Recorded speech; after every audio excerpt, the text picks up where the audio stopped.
So today guys, we've got an amazing tuna fish cake recipe served in a brioche bun with a luxurious sweet potato mash to accompany it. Stay tuned.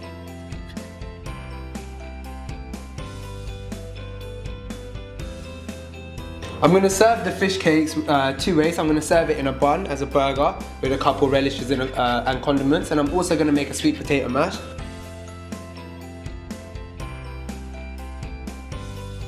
And you also need a little bit of salt, pepper and sugar. Alright guys, first things first, peel all your sweet potatoes and then slowly cut them into chunks about 1.5 centimeters in width.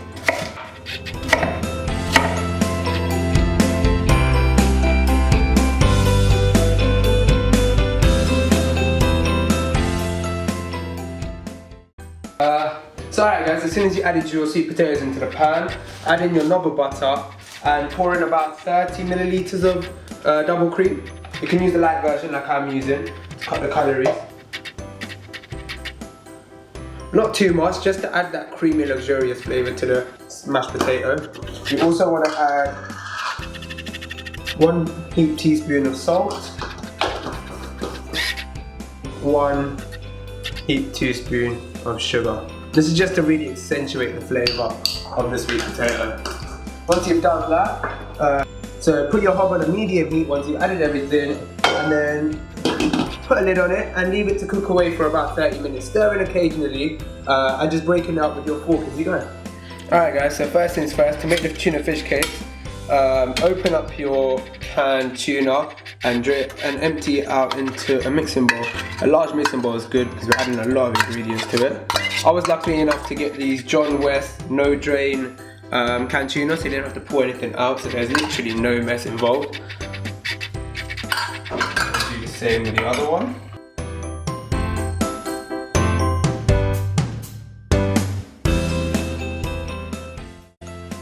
Alright guys, to the tuna in the bowl, add about a teaspoon of olive oil. Okay. Alright guys, so now you're ready to start chopping. You want to finely chop all your vegetables.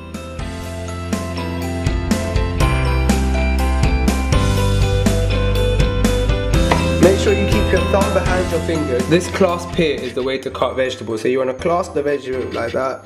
So the only thing in front, next to the knife, is the tip of your finger. That way you won't cut yourself. So you just literally move down as you go in a nice rocking motion.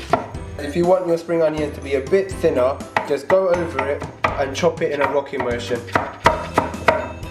This is an amazing knife technique that you can use all the time. You won't have to worry about cutting your fingers because your fingers are always above the blade. Next you can start chopping up the chilies. One trick that I use to chop up the chilies very finely is holding it on either side and just making slices all the way down, rotating the chili as I go. So you're making as little slices as you can, and this way when it comes down to cutting it, you can just cut it very fine.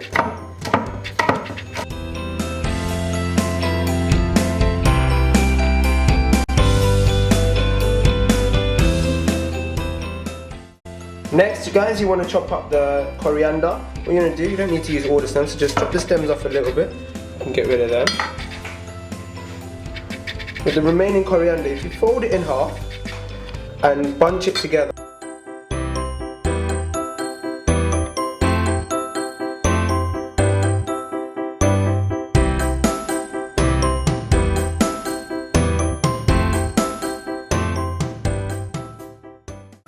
you can already see the vibrancy of the colours in this dish. An interesting and different take on how you can use canned tuna that you'll probably only put in a sandwich anyway. Alright guys, so the last piece of chopping is just cutting up 1 shallot. So what you're going to do is cut it in half, just to make it easier to take the skin off. Okay.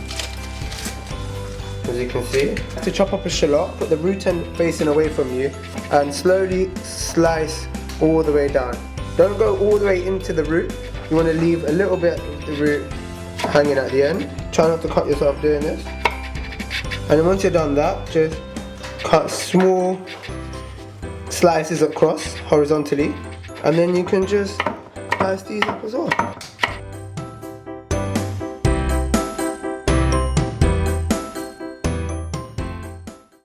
is the final piece of chopping that you need to add to the bowl.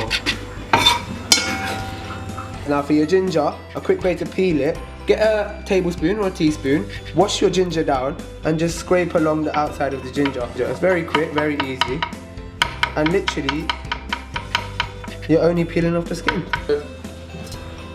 Now you grate your knob of ginger in.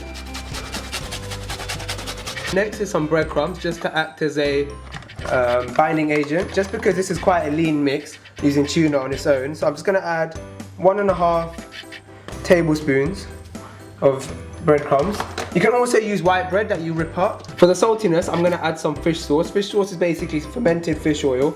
It has an amazing natural saltiness to it. So I'm going to add 1 tablespoon of that. By doing this, I won't have to add any salt.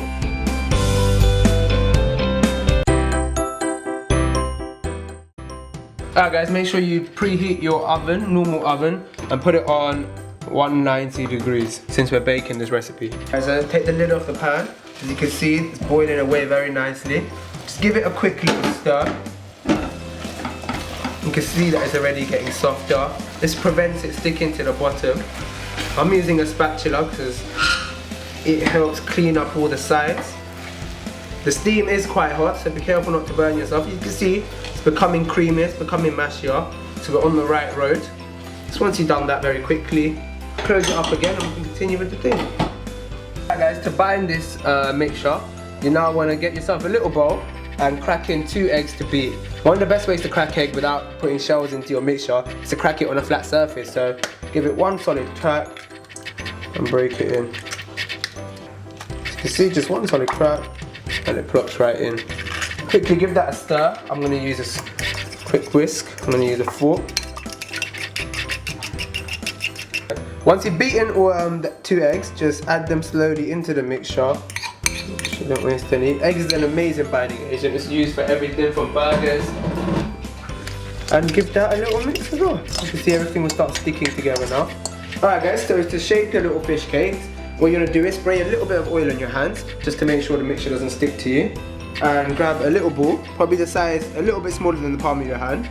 Roll it up, making sure that the mixture is quite compressed, and flatten with the top of your finger. This way it's easy to make a little flat fish cake shape. Once you've done this, just put it down on a baking paper lined oven tray.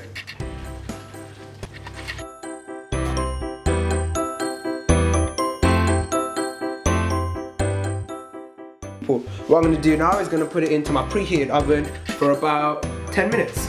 So after you've seen that it's softened down, get yourself a potato masher and mash it to the consistency that you want.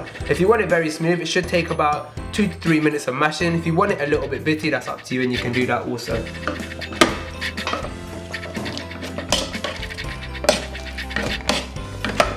Once you guys are done mashing your sweet potatoes up to the consistency that you want, give it a little taste, grab yourself a little spoon.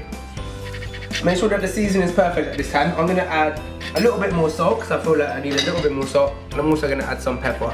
So I'm going to add about 2 of these little teaspoons of pepper. I quite like my mashed peppery. And I'm also going to add a ½ teaspoon, very little, just to add it on top. Once you've done that, just mix it through and you're ready to serve. Alright guys, when you've got about 3 minutes left on the clock for the tuna fish cakes, make sure you get your brioche buns and you slice them in half. Don't do what I'm doing, it's a bit unhealthy. And toast them off, and toast off your buns. I'm going to toast 4 off. Do it on a medium-high heat so they don't burn but they don't slowly cook.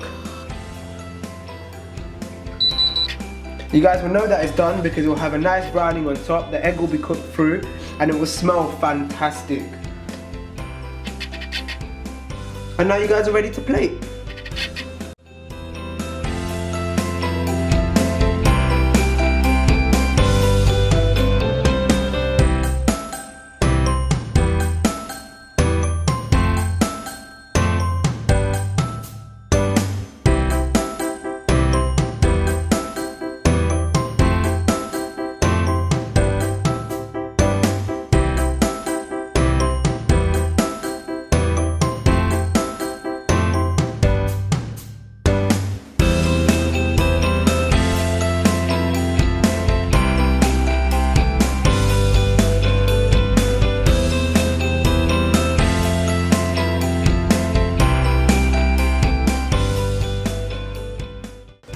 there you have it, guys. You've got a nice creamy sweet potato mash, you've got fish cakes that you can eat on its own, and you've also got a nice little brioche bun burger. I've filled mine with spinach leaves and sriracha, my two favourite toppings for this, but obviously you're free to experiment, and I hope that you guys in the comments can write down what you've added to it.